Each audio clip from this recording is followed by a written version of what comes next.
So students, today we will learn about the financial statement with adjustment. As we know, we have discussed the financial statement without adjustment in previous chapter, in which you have to prepare trading account, profit and loss account, and balance sheet. Same चीज इस chapter में रहेगी, बस एक चीज का different जो है हमारा एडिशन होगा वो होगा हमारा एडजस्टमेंट. एडजस्टमेंट मतलब क्या होता है? Adjustment to adjust. As we know that accountancy में एक एंट्रीज के दो इफेक्ट होते हैं, that is debit and credit.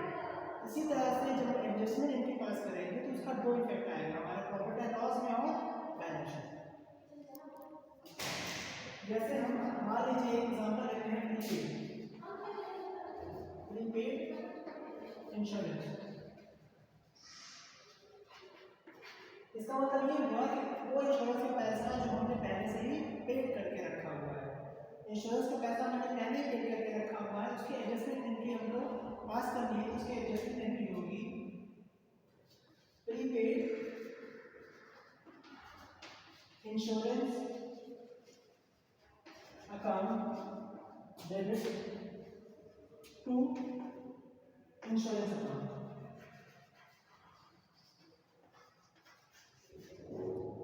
As we know, prepaid is a assets. इसको हम एसेट साइड शो करेंगे और प्रीपेड एक्सपेंसेस में से इसको माइनस कर देंगे क्योंकि ऑलरेडी हमने ये पैसा दे दिया है. इसका ट्रीटमेंट क्या होगा? इसका ट्रीटमेंट ये होगा प्रॉफिट एंड लॉस के डेबिट साइड में जाएगा और उससे वो माइनस हो जाएगा. कैसे करेंगे? पीएनएल हम बनाएंगे. पीएनएल में दो कॉलम होंगे, डेबिट और क्रेडिट. डेबिट में सपोज हमारा रेंट आ रहा है 1200. अगर प्रीपेड रेंट है तो उसको माइनस कर देंगे 200 और अमाउंट इसमें लिख देंगे 1000. जैसा कि हमने डिस्कस किया each transaction has a two effect. One effect यहाँ आएगा और दूसरा इफेक्ट आ जाएगा आपके बैलेंस शीट में. बैलेंस शीट में क्या आएगा? बैलेंस शीट के एसेट साइड में वो प्रीपेड इंश्योरेंस के रूप में शो होगा. कितना शो होगा? 200. ये रहा प्रीपेड के. इसी तरह से आपके चैप्टर्स में आपके बुक में 10-12 इंपॉर्टेंट इंश्योरेंस के दे दिए गए हैं चैप्टर. एडजस्टमेंट एंट्री दे दी गई है, आपको उसको पास करना है, उसको लर्न करना है, उसके बाद उसको सॉल्व करना है. इसमें बस ये एक्स्ट्रा चीज है एडजस्टमेंट आ जाएगी जो आपके एग्जाम में बहुत पूछता है. तो ये क्वेश्चन इसमें से आने वाला है. लॉन्ग वाला कैसे बनेगा? ट्रेडिंग अकाउंट बनेगा, पीएनएल बनेगा और बैलेंस शीट बनेगा. इसमें तो आता है क्लोजिंग स्टॉक. क्लोजिंग स्टॉक का ट्रीटमेंट कैसे मिलेगा यहाँ पर? Closing stock what is the closing stock? The stock which is left in a accounting year. और इस साल का क्लोजिंग स्टॉक अगले साल का ओपनिंग स्टॉक हो जाएगा. वो आपको आटे वाला एग्जांपल याद होगा. आटा यूज किया नेक्स्ट में आटा बचा उसको हमने पहले यूज कर लिया, उसके बाद आटा उसमें रख दिया. तो जो लास्ट वाला जो क्लोजिंग बता वो अगले साल का वो ओपनिंग हो जाएगा.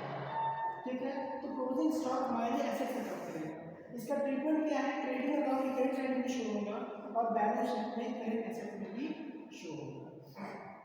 ध्यान ये देना है कि हर एक एडजस्टमेंट एंट्री में इफेक्ट दो होगा साइमल्टेनियसली. कैसे? Credit profit and loss account में और बैलेंस शीट में. इसी तरह से आता है आउटस्टैंडिंग.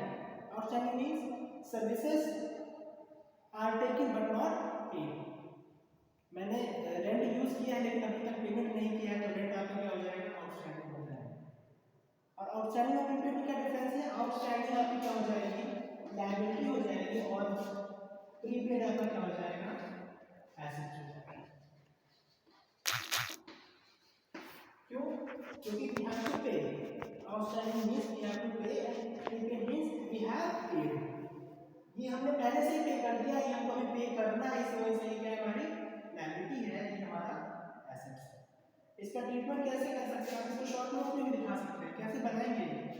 ऐसे बनाएंगे. क्या करेंगे?